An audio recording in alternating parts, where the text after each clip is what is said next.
বাংলার নববর্ষের প্রথম দিন পয়লা বৈশাখের দিন ত্রিশূল হাতে দেখা গেল দিলীপ ঘোষকে।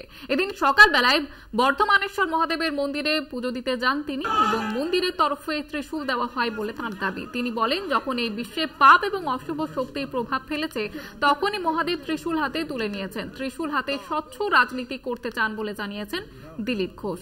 এবার ত্রিশূল হাতে দেখা গেল দিলীপ ঘোষকে। বর্ধমানে পুজো দিতে গিয়ে তিনি ত্রিশূল তুলে নেন হাতে। নববর্ষের দিনে ত্রিশূল হাতে দিলীপ ঘোষ তিনি বর্ধমানেশ্বর শিব মন্দিরে পুজো দেন এবং তখনই ত্রিশূল তুলে নেন হাতে। বিষয়ে আরো বিস্তারিত জানবার প্রতিনিধি চন্দন রয়েছে আমাদের সঙ্গে টেলিফোন লাইনে। চন্দন, আজকে তিনি ত্রিশূল হাতে তুলে নিলেন দিলীপ ঘোষ।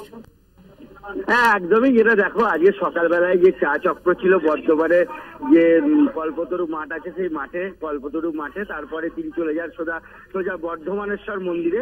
সেখানে গিয়ে তিনি পুজো করেন এবং যখন পুজো করে বেরিয়ে আসেন তার হাতে দেখা যায় বড় একটি ত্রিশূল। এই বড় ত্রিশূলটা আমরা জিজ্ঞেস করি যে বড় ত্রিশূল আপনার হাতে কি ব্যাপার, তখন তিনি বলেন যে দেবাদিদেব মহাদেব যখন পৃথিবীতে আপদ বিপদ নেমে এসছে, তিনি যখন দমন করতে ত্রিশূল হাতে তুলে নিয়েছেন, তাই আমাদের বাড়ির যে কুল দেবতা তারই নির্দেশে আমি এই ত্রিশূল হাতে তুলে নিয়েছি। আমি এই যে স্বচ্ছ ভারত গড়ে তুলব এবং পাশাপাশি তিনি আরো যে বলেন যে এই যে রাজনীতিতে চলছে অশান্তি, সেটাও রুখে দেবে এই ত্রিশূল, এমনটাই বলেন কিন্তু দিলীপ ঘোষ। একেবারে ধন্যবাদ চন্দন। এ প্রসঙ্গে দিলীপ ঘোষ তিনি ত্রিশূল হাতে তুলে নিয়ে কি বলেছেন ঠিক শুনুন।